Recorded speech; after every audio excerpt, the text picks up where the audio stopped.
ఓం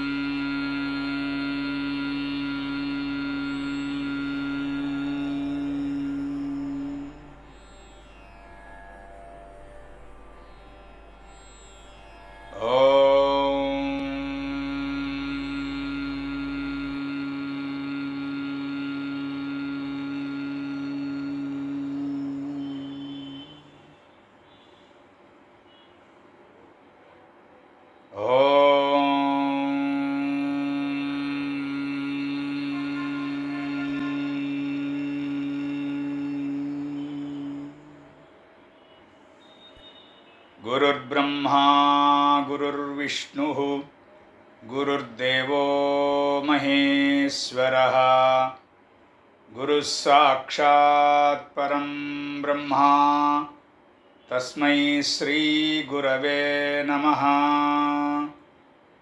మూర్తిత్వే పరికల్పితస్య శిభృతో వర్త్మా పునర్జన్మనాం ఆత్మేత్యాత్మవిదాం క్రతుశ్చ యజతాం భర్తామరజ్యోతిషాం లోకానాం ప్రళయోద్భవస్థితి విభుశ్చానేకధాయ శ్రుతౌ వాచం నః సదదాత్వనేకకిరణః త్రైలోక్యదీపో రవిః యకిరాలకులాంబోధివిధుమానందరూపిణం అనంతార్యతనూజాతం కృష్ణం వందే జగద్గురుం శ్రీకృష్ణమాచార్యమనంతపుత్రం సత్సాధుమిత్రం కరుణార్ద్రనేత్రం గురుం గురూణాం పితరం పితॄణాం అనన్యశేషశరణం ప్రపద్యే అనన్యశేషశరణం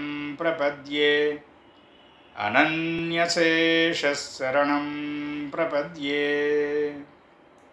శ్రీకృష్ణార్య శిష్యరాజం జ్యోతిశ్శాస్త్రప్రబోధకం శ్రీపదమార్గమార్తాండం లక్ష్మణార్యమహం భజే.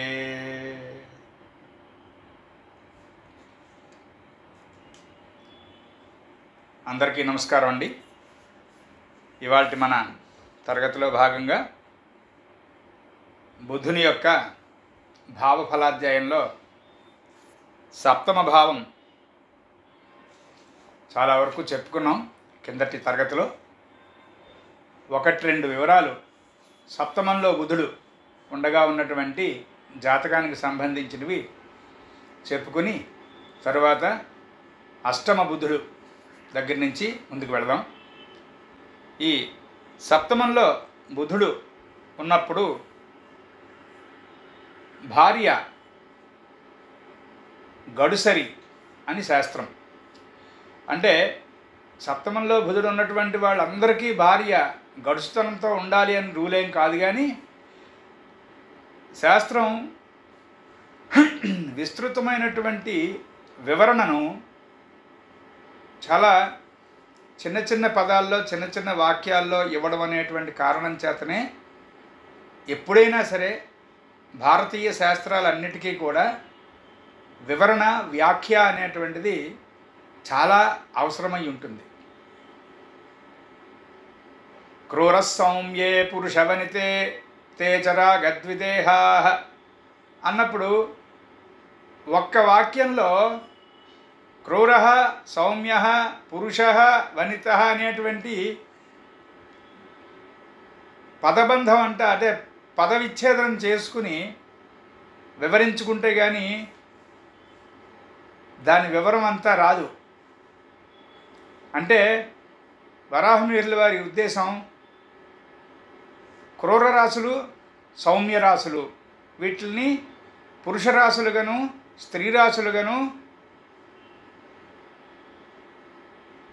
స్థిర రాశులు చరరాశులు ద్విస్వభావ రాశులుగాను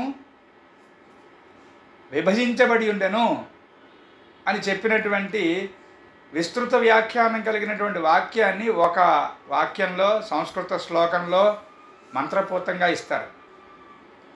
అంచేత ఆ ఒక్క వాక్యంలో ఒక్క పదంలో ఉన్నటువంటిది మనం చాలా జాగ్రత్తగా గ్రహించాలి. అలా గ్రహించినటువంటి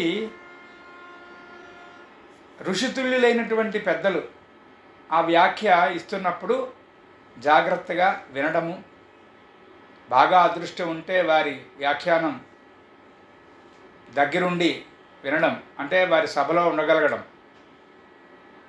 అవకాశం ఉన్నంత వరకు అలాంటి వారి ప్రసంగాలు చదువుకోవటం. Lectures on homeopathy, lectures on botany, lectures on physics లాగా లెక్చర్స్ ఆన్ జ్యోతిషం కూడా ఉన్నాయి టెక్స్ట్లు. అసలు అవే మనకి జ్యోతిష్ శాస్త్ర వ్యాఖ్యానాలు. వాటిని కొంచెం ఓపికగా ఎప్పుడో నెలకోసారి 15 రోజులకోసారి ఇల్లు బూజు దులుపుకున్నట్టు కాకుండా అధ్యయనము అనేటువంటిది ప్రతిరోజు ఒక నిర్ణీతమైనటువంటి సమయంలో జరిపితే సరైనటువంటి అర్థం తెలిసి యోగశాస్త్రంలో చెప్పినట్టు తజ్జపస్తదర్థభావనం అనేటువంటిది పూర్తిగా సిద్ధిస్తుంది. ఏదైనా పుస్తకం చదివేటప్పుడు ఆ అర్థాన్ని జపం చేయటం, ఆ అర్థాన్ని మననం చేయటం అనేటువంటిది ఒక సరైనటువంటి విధానం. అలా సప్తమంలో బుధుడున్నటువంటి వారి భార్య గడుసరి అంటే అతి తెలివితేటలు కలది అని మనం తీసుకోకూడదు. సాధారణంగా సప్తమ బుధుడు ఉన్నటువంటి జాతకుడికి అదృష్టం.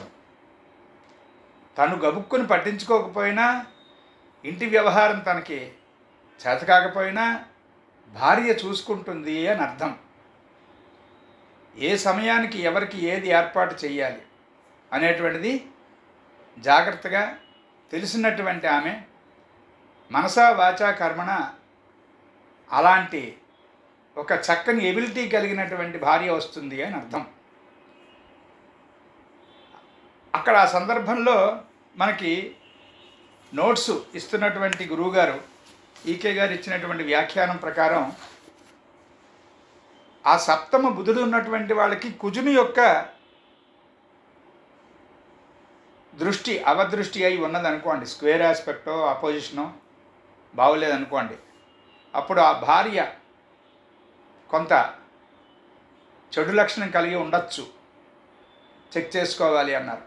ఇక్కడ ఇలాంటి సందర్భాల్లో 1-2 సార్లు చెక్ చేసుకోవడమే అవసరం.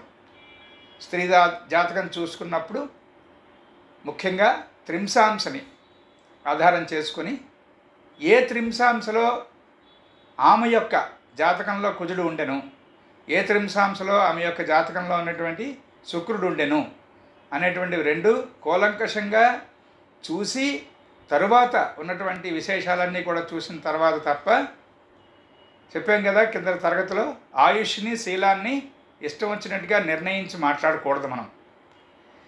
ఇక్కడ సూచన అలా ఉంటుంది. సప్తమ బుధుడు ఉన్నటువంటి వాళ్ళకి కుజుడితో వ్యాధ ఏదైనా ఉన్నట్లయితే ఆయా లక్షణాలు ఉండొచ్చు. అలాగే ఈ సప్తమ బుధుడికి శని యొక్క అవయోగం కలిగించేటువంటి దృష్టి కనుక ఉన్నట్లయితే, కేంద్ర వేధో అపోజిషనో క్వాడ్రంట్ ఆస్పెక్టో అలాంటివి ఏమైనా ఉన్నట్లయితే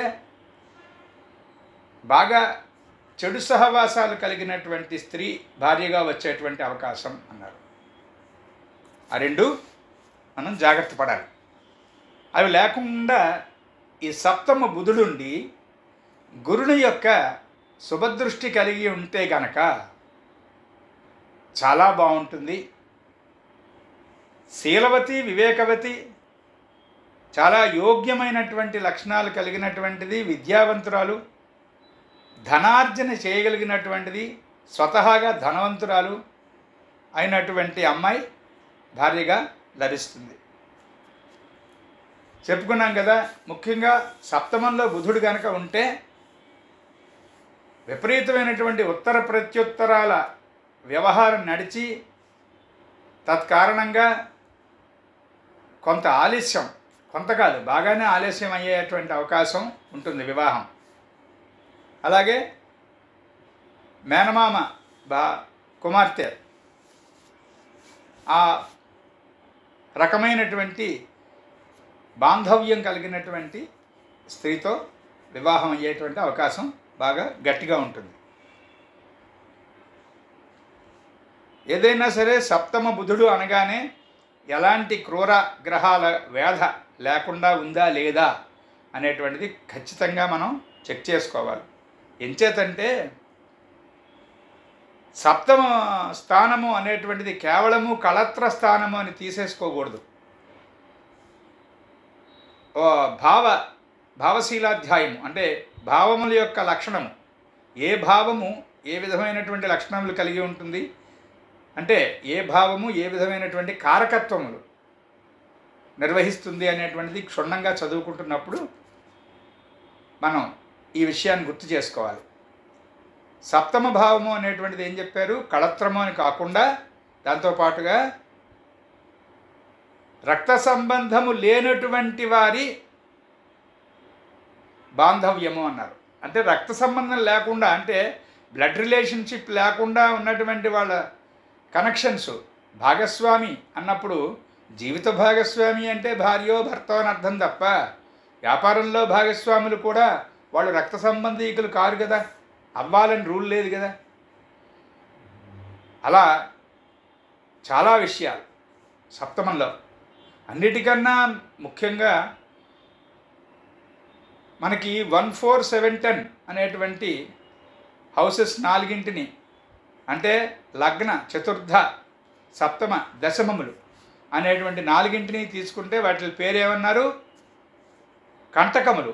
కేంద్రములు లేక కంటకములు అని పిలిచారు. కంటకము అంటే ముళ్ళు.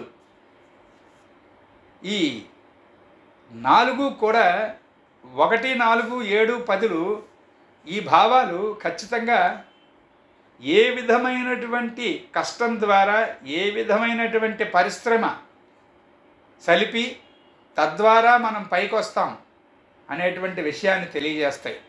జాతకంలో ఎప్పుడూ కూడా 1, 4, 7, 10 ఈ కేంద్రాలు ఏవైతే ఉన్నాయో అందులో శుభగ్రహములు ఉంటే గనక చాలా చాలా మంచిది. కేంద్రములందు శుభగ్రహములు, కోణములందు పాపగ్రహములు అత్యంత శుభములు అనేటువంటిది శాస్త్రం, అది సూత్రం, రాసి పెట్టుకోవాలి. అలాగే కేంద్రాధిపత్యము పాపులకు, కోణాధిపత్యము శుభులకు అత్యంత శుభము. ఇట్నుంచి అటు ఉంటుంది. ఇక్కడ ఆధిపత్యం వేరు, స్థితి వేరు. జాగ్రత్తగా నోట్ చేసి పెట్టుకోవాలి ఇవి. అంటే కొంతకాలం ప్రాక్టీస్ చేస్తుంటే అలవాటు అయిపోతుంది. ఇప్పుడు ఉదాహరణకి తృతీయ ఏకాదశ స్థానములు అత్యంత శుభములు. తృతీయ ఏకాదశ స్థానాధిపతులు అంటే భావాధిపతులు పాపులు. అది చాలా గట్టి సూత్రం, రాసి పెట్టుకోవాలి. అలా ఇక్కడ మనకి సప్తమ బుధుడు అన్నప్పుడు ఎప్పుడూ కూడా ప్రధానంగా కుజ శనుల చేత ఏ విధమైనటువంటి ఆస్పెక్ట్ కలిగి ఉన్నాడు అనేటువంటిది చూసుకోవాలి. అలాగే సప్తమంలో ఉన్న బుధుడు ఏ ఆధిపత్యం పొందాడు అది కూడా చూసుకోవాలి. సాధారణంగా ఏ గ్రహాన్నైనా నైసర్గిక శుభాశుభత్వము, ఆధిపత్య శుభాశుభత్వము, దృష్టిరీత్యా శుభాశుభత్వము, ఇన్ని రకాలైనటువంటి లక్షణాలు చూసి ఆ గ్రహం తాలూకా బలాలు, షడ్బలాలు కట్టడం అని ఉంటుంది చూసారా, ఏ దిక్కున బలం కలిగి ఉంది, రాత్రి బలమా పగలు బలమా,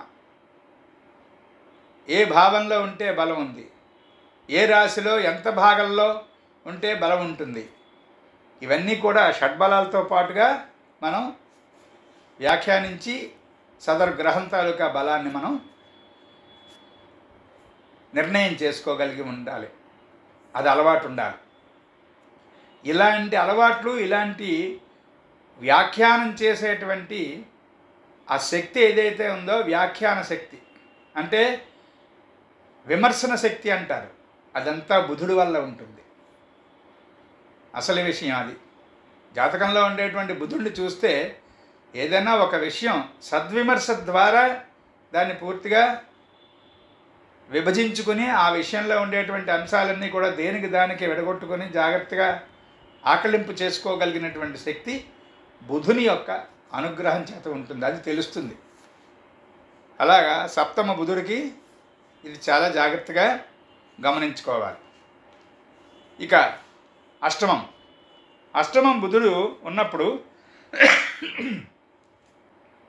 బాగా దగ్గర బంధువులు వాళ్ళ యొక్క ఈ మరణాలు అనేటువంటివి, దగ్గర బంధువులని కాదు, బంధువర్గము అని ఉంది నోట్స్లో.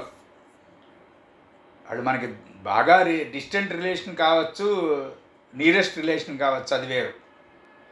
చాలా ఎక్కువ సార్లు వాళ్ళు పోయారు, వీళ్ళు పోయారు, వాళ్ళు పోయారని అది వార్తలు వస్తూ ఉంటాయి. వీలైనంత మటుకు ఈ జాతకుడు పాపం ఏదో కష్టమో నష్టమో అక్కడికి వెళ్ళి అటెండ్ అవ్వడం, రావడం, ఇలాంటివి అష్టమ బుధుడు ఉండగా పుట్టినటువంటి వాళ్ళకి మొట్టమొదటి బలమైన లక్షణం ఇది.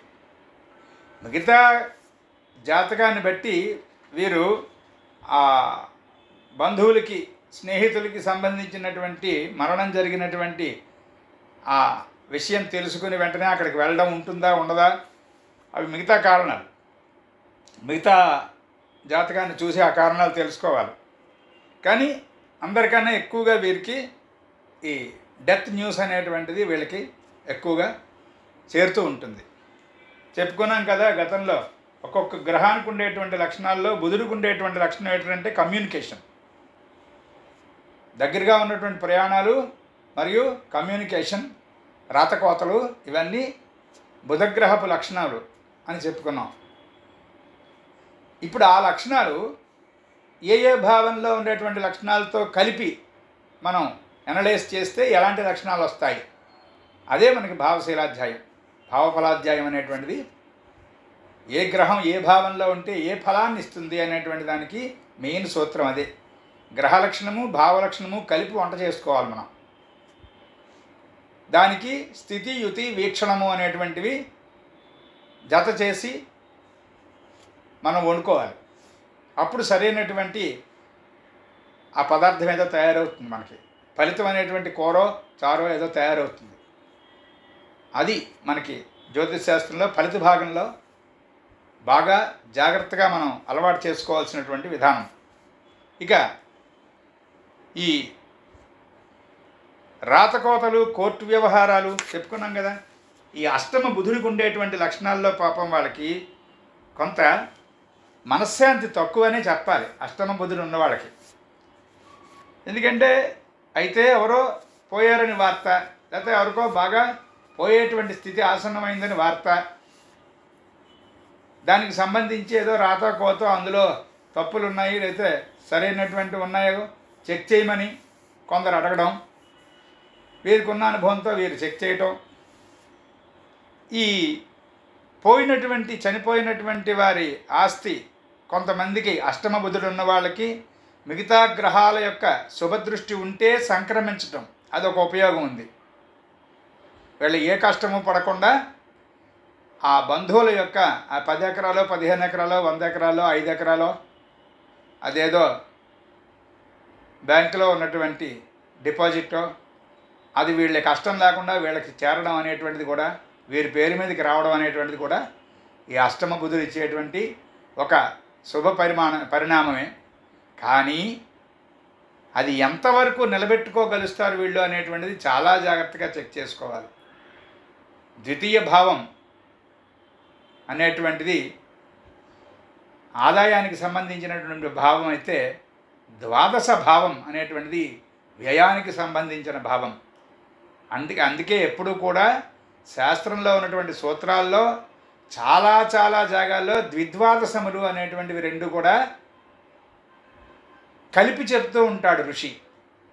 ద్వితీయం ఎక్కడ మాట్లాడినా ఆ పక్కనో ఆ ముందునో ద్వాదశం గురించి మాట్లాడతాడు. అనఫా సునఫా అనేటువంటివి రెండు యోగాలు చంద్రునికి సంబంధించి ద్విద్వాదశములందు గ్రహములు ఉండుట చెప్పుకున్నాం మనం. అలాగే వేసియోగము వాసియోగము అనేటువంటివి సూర్యునికి సంబంధించినటువంటి ద్విద్వాదశములందున్న గ్రహాల గురించి చెప్పేటువంటి యోగాలుగా చెప్పుకున్నాం.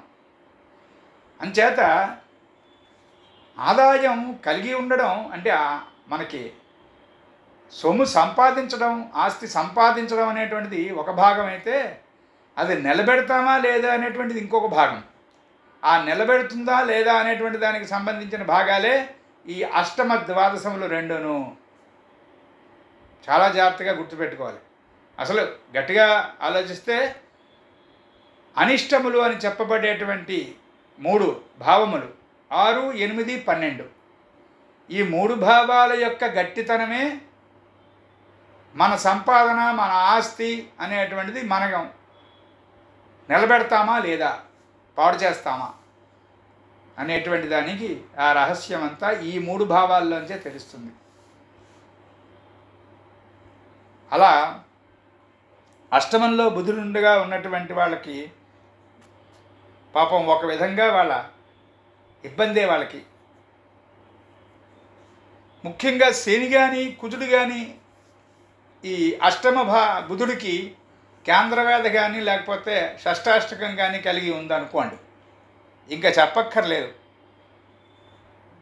ఎవరిదో ఆస్తి కలిసి రావడం మన దేవుడు అరుగు. వీళ్ళ ఆస్తి అనవసరంగా అకారణంగా వృధా అయిపోతూ ఉంటుంది, వ్యయం అయిపోతూ ఉంటుంది, అపారమైనటువంటి నష్టాలు వస్తూ ఉంటాయి. అది చాలా జాగ్రత్త వహించాలి. అష్టమంలో బుధుడు ఉండగా కుజశనుల్లో ఎవరో ఒకరితో కానీ బాగా దురదృష్టవశాత్తు ఉన్నటువంటి జాతకానికి 2 గ్రహాలతోనూ కానీ వ్యాధ ఉన్నట్లయితే ఖచ్చితంగా మొదటి నుంచి చాలా జాగ్రత్త వహించాలి. ఏం చెయ్యాలి? ఒకటే, వీలైనంత వరకు వారి పేరున ఆస్తులు లేకుండా, ధనము లేకుండా నమ్మకస్తులు ఎవరుంటే వారి పేరున ఉంచి వీరు జీవితము సుఖంగా సాగించాలి. అంటే చూసారా, కాలసర్పయోగంలో ఒక ముఖ్యమైనటువంటి లక్షణం చెప్తారు పెద్దలు. కాలసర్పయోగము ఉన్నటువంటి వాడికి వాడి పేరు మీద ఏ రూపాయి ఉన్నా నాశనం అయిపోతుంది, ఖర్చు అయిపోతుంది. వాడి పేరు మీద ఏమీ లేకుండా ఉండి వాడు ఎవరెవరికి ఏమేమి చేయదలుచుకున్నాడో, ఏ ప్రాజెక్ట్స్ నిర్వహించదలుచుకున్నాడో అవన్నీ చాలా గట్టిగా సక్సెస్ అవుతాయి అని చెప్పారు పెద్దలు. ముఖ్యంగా మహాత్మా గాంధీ గారు అలాంటి వాళ్ళ జాతకాలు తీసుకుంటే అందులో ఈ యోగం కనిపిస్తుంది. అంటే కాలసర్పయోగము, కాలసర్ప దోషము ఆ 2 కూడా చాలా విస్తృతమైనటువంటి వ్యాఖ్యానాలు, విస్తృతమైనటువంటి వివరాలు కలిగినటువంటివి. కానీ జాగ్రత్త ఏం చెప్పారంటే, అక్కడ ఆ యోగం చెప్తున్నప్పుడు మాస్టారు గ్రహములన్నిటితో పాటు రాహువు నుంచి కేతువుకి ఉన్నటువంటి ఆరోహణ క్రమంలో అన్నారు. అంటే కేతువు నుంచి రాహువుకు ఉన్నటువంటి ఆరోహణ క్రమం అవుతుంది. అందులో అన్ని గ్రహాలు ఉండటంతో పాటు ముఖ్యంగా ఇది గుర్తుపెట్టుకోవాలి, లగ్నం కూడా ఉండాలి. లగ్నం ఒక్కటి బయటికి వచ్చినా కూడా అది కాలసర్పానికి సంబంధించింది కాదు. అంచేత అవి దోషములు అని అందరూ చెప్తున్నారు. కానీ వేల కోట్లకు సంబంధించినటువంటి ప్రాజెక్ట్స్ నిర్వహించినటువంటి పెద్దలు, మహానుభావులు, చిరస్మరణీయులైనటువంటి వారి జాతకాల్లో ఈ యోగం ఉంటుంది అని చెప్పారు మాస్టర్. అంటే వారికంటూ ఏమీ ఉండదు, అది గుర్తుపెట్టుకోవాలి. వారి పేరున ₹1 కూడా ఉండదు. ఆ స్వామీజీ గారు బ్యాంక్ అకౌంట్లో 100 కోట్లు ఉందిట అన్నట్టు కాకుండా నిస్సంగత్వే సత్సంగత్వం, సత్సంగత్వే నిర్మోహత్వం, నిర్మోహత్వే నిశ్చలతత్వం, నిశ్చలతత్వే జీవన్ముక్తి అనేటువంటిది ఏదైతే భజగోవిందంలో ఆచార్యుల వారు మనకి మార్గం నిర్దేశించి ఆదేశించారో అది ఖచ్చితంగా ఇక్కడ రాహుకేతువుల మధ్యన ఉన్నటువంటి లగ్నంతో సహితంగా ఉన్నటువంటి గ్రహముల స్థితి అది చెప్తుంది. వారికంటూ ఏమి ఉండదు, కానీ వారు విశ్వంలో ఏ పనైనా చేయగలరు, ఎంత పనైనా చేయించగలరు. అలా చాలా జాగ్రత్తగా మనం చూసుకుంటే ఇక్కడ అష్టమ బుధుడు ఉన్నటువంటి వారికి కుజ శనులు కాస్తంత అటు ఇటుగా సహాయకరంగా ఉంటే ఇక చెప్పక్కర్లేదు. చాలా చక్కనైనటువంటి ఏర్పాట్లు. అలాంటి జాతకులు ఎవరినైనా మనం ముఖ్యంగా ఈ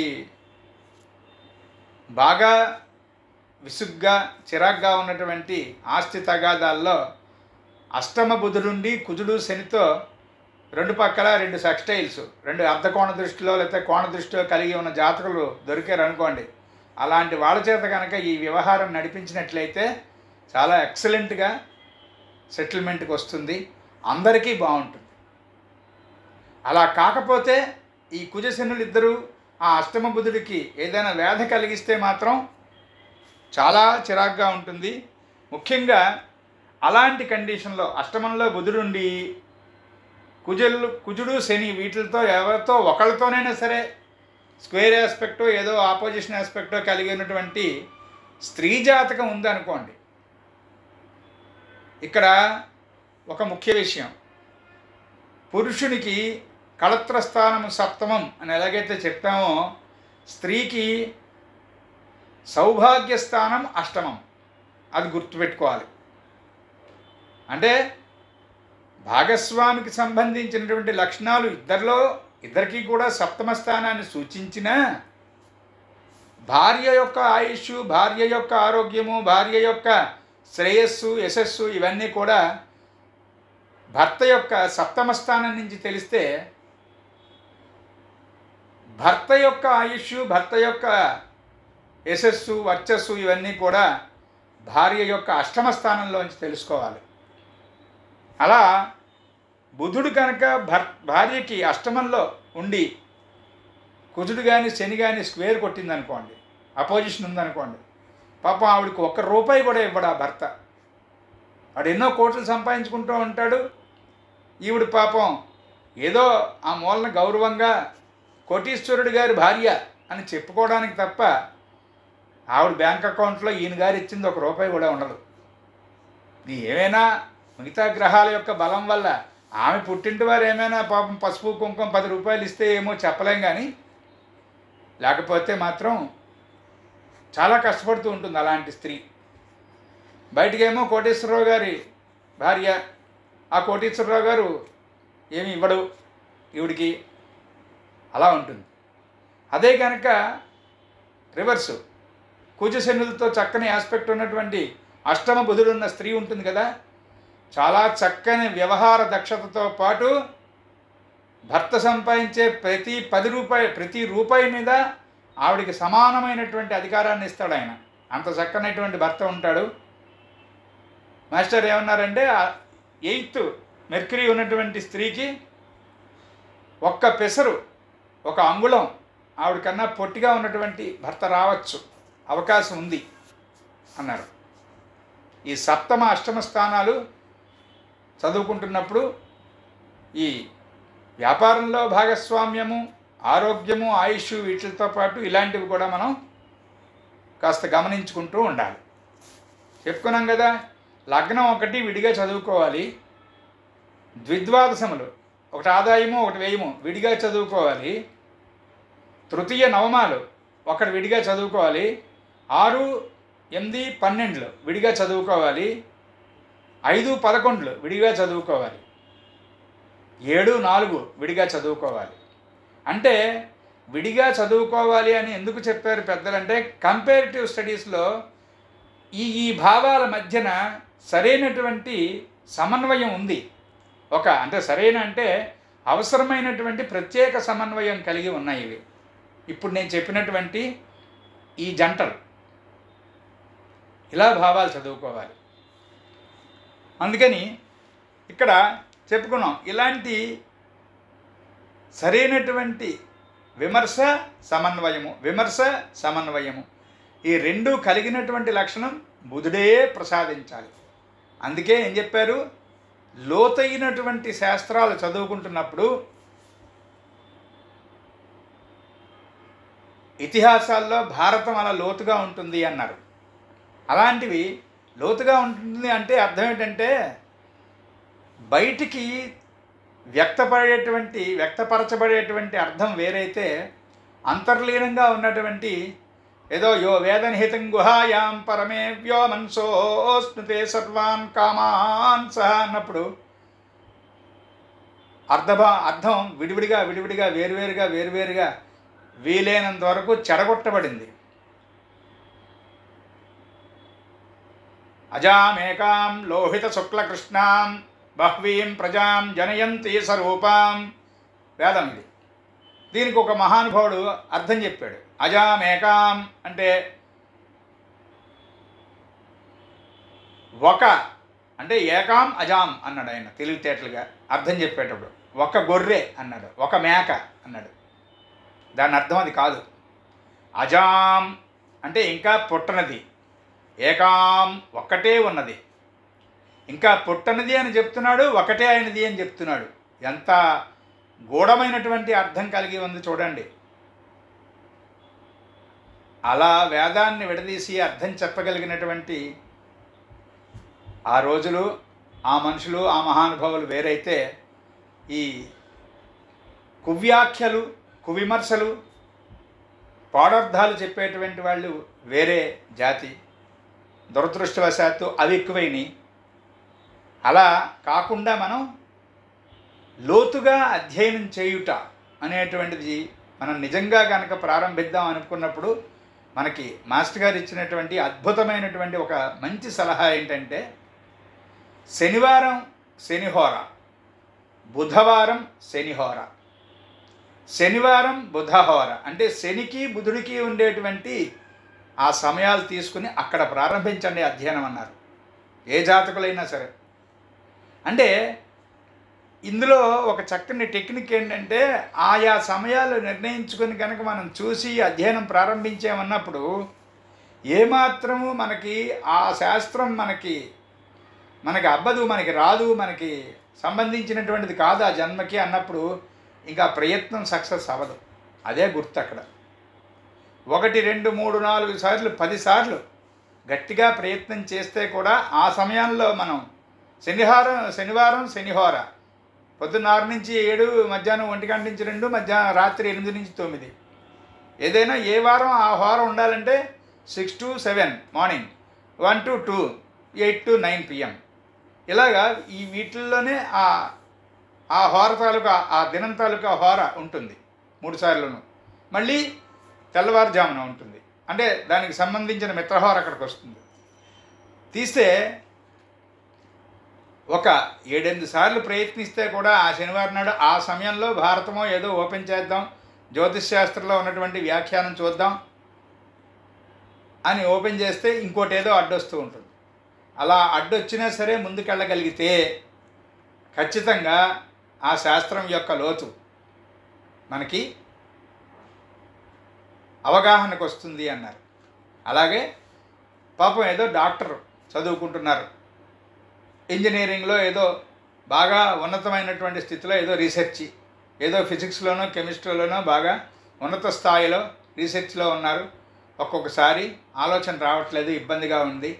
ఆ ఉన్నటువంటి గ్రంథం, ఆ గ్రంథి అనేటువంటిది ఆ ముడి విప్పుకోలేకపోతున్నారు. అలాంటి స్థితిలో కూడా విద్యార్థులకి ఈ సలహా ఇచ్చారు మాస్టర్.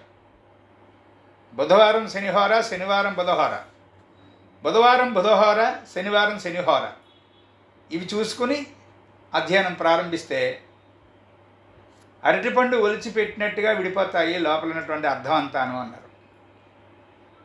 అంటే మనకి గోచార చక్రాన్ని లేకపోతే హోర చక్రాన్ని వినియోగించుకునేటువంటి పద్ధతిలో హయ్యెస్ట్ టెక్నిక్ మనకి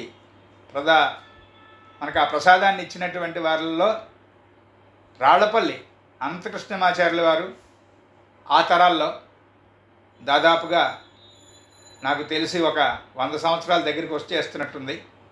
ఈ తరంలో మనకి ఎకరాల కృష్ణమాచార్యుల వారు మన పరమ గురువు, మన గురువు గారు ఎంఆర్ఎల్ రావు గారు. వారు జ్యోతిష్ శాస్త్రాన్ని డబ్బు సంపాదించుకోవడం కోసం కాకుండా, ఇష్టం వచ్చినటువంటి వ్యాఖ్యానాలు చేయడం కాకుండా, అందులో అంటాడు సార్, తమసి దీపే ఇవ అంటాడు. వరాహమిహిరుల వారు. చీకటిగా ఉన్నటువంటి మన జీవితం అనేటువంటి ఏదో గదో ఏదో ఇల్లు తీసుకుంటే అందులో ఒక చిన్న కొవ్వొత్తి వెలిగించుకుంటే అన్ని సామాన్లు ఎలా కనబడతాయో అలా జ్యోతిష్ శాస్త్రాన్ని మనం సరిగ్గా వినియోగించుకోవడం అనేటువంటి టెక్నిక్ వాళ్ళు ఇచ్చారు. హయ్యెస్ట్ విషయానికి వస్తే అష్టమ బుధుడు అనేటువంటి ఈ స్థితి ఒక విశేషాన్ని కలిగి ఉంటుంది. ఇంద్రుడు అని మనం ఏదైతే చెప్పుకుంటామో అంటే నెప్ట్యూన్ అని చెప్పుకునేటువంటి గ్రహం కనుక ఈ అష్టమ బుధుడు ఉన్నటువంటి జాతకానికి సరైనటువంటి ఆస్పెక్ట్ కలిగి ఉంటే ఖచ్చితంగా, అంటే డిగ్రీ ఆస్పెక్టు అష్టమంలో బుధుడు ఓ 10 డిగ్రీల్లో ఉంటే ఆ 6వ ఇంట్లో ఇంద్రుడు ఉన్నాడు అనుకోండి, లేదా 10వ ఇంట్లో ఇంద్రుడు ఉన్నాడు అనుకోండి, అప్పుడు అర్ధకోణ దృష్టి. అలాగే కోణ దృష్టి అక్కడి నుంచి వెనక్కి కానీ ముందుకు కానీ 4వ ఇంట్లో ఉన్నప్పుడు అది కోణ దృష్టి కింద వస్తుంది. అలా కోణ దృష్టి కానీ అర్ధకోణ దృష్టిలో కానీ ఇంద్రుడు ఉంటే అలాంటి జాతకానికి ఖచ్చితంగా ఈ పూర్వజన్మ జ్ఞానం, మృత్యు యొక్క స్వరూపం, ఇవి స్వతహాగా వాళ్ళకి బైబర్త్ వాళ్ళ దగ్గర ఉంటాయి. ఆ విషయాలు అవి నెమ్మదిగా డెవలప్ అవుతాయి. ఏమాత్రం ఆ లక్షణానికి ప్రోధి చేసేటువంటి, సహాయం చేసేటువంటి పరిసర ప్రాంతాలు, వాతావరణము కుదిరితే చక్కగా ఆ పూర్వజన్మ జ్ఞానం, అపరాంత జ్ఞానం అంటారు. అంటే వచ్చేటువంటి జ్ఞానము, శరీరం విడిచేటువంటి లక్షణము, ఆ సమయము, ఇవన్నిటిని కలిపి అపరాంత జ్ఞానం అంటారు. ఆ పూర్వజన్మ జ్ఞానము, అపరాంత జ్ఞానము అనేటువంటివి చక్కగా అబ్బుతాయి. ముఖ్యంగా ఏం చెప్పారంటే వీళ్ళకి 8th మెర్కరీ ఉండి నెప్ట్యూన్తో మంచి ఆస్పెక్ట్ ఉంటే పరకాయ ప్రవేశ విద్య అనేటువంటిది బాగా గట్టిగా అబ్బుతుంది అని చెప్పారు. మనం పరకాయ ప్రవేశ విద్య వచ్చినటువంటి వారి జాతకాలు చూస్తే, పెద్దలైనటువంటి వారు, ఋషితుల్యులైనటువంటి వారి జాతకాలు మనం పరిశీలించినట్లయితే మనకి ఈ విషయం రూఢి అవుతుంది. అలా అష్టమంలో బుధుడుండి చక్కగా బలంగా ఉండి, ముఖ్యంగా అష్టమాధిపతి బలంగా ఉన్నాడు అనుకోండి, మొన్న చెప్పుకున్నాం, మన కింద తరగతిలో ఇది చెప్పుకున్నాం. అష్టమాధిపతి బలంగా ఉండి అష్టమంలో బుధుడు ఉంటే పూర్ణ ఆయుర్దాయం అన్నారు. పూర్ణాయుర్దాయం కూడా కాదు, అపరిమిత ఆయుర్దాయం అన్నారు. అంటే మిగతా 6వ ఇంట్లోనో 12వ ఇంట్లోనో వీక్గా ఉండి 6వ ఇంటి దశ కానీ, 6వ ఇంటి అధిపతి దశ కానీ, 12వ ఇంటి అధిపతి దశ కానీ వెళుతున్నప్పుడు కూడా ఈ రుగ్మతలు అవి వాటి నుంచి పోరాడి జయించి ఆరోగ్యంతో నిలబడి సంపూర్ణ ఆరోగ్యవంతులై దీర్ఘమైనటువంటి ఆయువు కలిగి ఉంటారు వీళ్ళు. అంటే అష్టమంలో బుధుడుండి అష్టమాధిపతి బలంగా ఉంటాను, అది సూత్రం గుర్తుపెట్టుకోవాలి. ఎప్పుడైనా ఇక్కడ ఒక్క విషయం చెప్పి ఇవాళ తరగతి ఆపుతాను. ఏదైనా సరే, ఏ భావమైనా సరే, భావం బలపడిందా లేదా, భావం గట్టిగా ఉందా లేదా అనేటువంటి దానికి మొదట ఇచ్చిన సూత్రం ఏంటంటే, భావాధిపతి భావాన్ని చూసుకుంటున్నాడా అని గ్రహించాలి. కొంచెం వివరంగా చెబుతాను. బృహస్పతి ఆ భావానికి అధిపతి అయినట్లయితే ఆ భావానికి సప్తమంలో ఉండి భావాన్ని చూడడం ఒకటి, ఆ భావానికి పంచమ నవమాల్లో ఉండి ఆ భావాన్ని చూసుకోవడం 2 రకాలైనటువంటి దృష్టిలు ఉన్నాయి. అలాగా కుజుడు ఏదో ఒక భావానికి అధిపతి అయితే తానున్న స్థితి నుంచి ఆ కుజుడు 4వ ఇంట్లో తన భావాన్ని చూడడం కానీ, సప్తమం నుంచి అన్ని గ్రహాలు ఎదుర్కొన్న ఉన్న ఇంటిని ఎలాగూ చూస్తాయి. చతుర్థ భావానికి ఆధిపత్యం వహించినటువంటి కుజుడు దశమంలో ఉంటే అలాగూ చతుర్థాన్ని చూస్తాడు, అది గొప్పతనం కాదు. చతుర్థ అష్టమ దృష్టులు అనేటువంటివి కుజునికి విశేష దృష్టిలు ఇచ్చారు. పంచమ నవమ దృష్టిలు బృహస్పతికి విశేషం. తృతీయ దశమ దృష్టులు శనికి విశేషం. అంచేత మిగతా గ్రహాలకి సప్తమ దృష్టి మాత్రమే ఉంటుంది. ఇలా భావాధిపతి భావాన్ని చూడడం అనేటువంటిది కనుక జరిగితే ముందు భావం బలపడుతుంది. అది చాలా ప్రధానమైనటువంటి సూత్రం. అలా ఇలాంటి సూత్రాలు అవకాశం ఉన్నప్పుడల్లా మనం తరగతుల్లో చెప్పుకుంటూనే ఉందాం. ఎప్పటికి ఇది రాసుకోండి.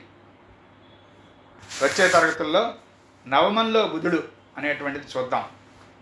స్వస్తి స్వస్తి ప్రజాభ్య పరిపాలయంతాం న్యాయేన మార్గేణ మహిం మహీషాః గోబ్రాహ్మణేభ్యः శుభమస్తు నిత్యం. లోకాः సమస్తాः సుఖినో భవంతు. ఓం శాంతి శాంతి శాంతి.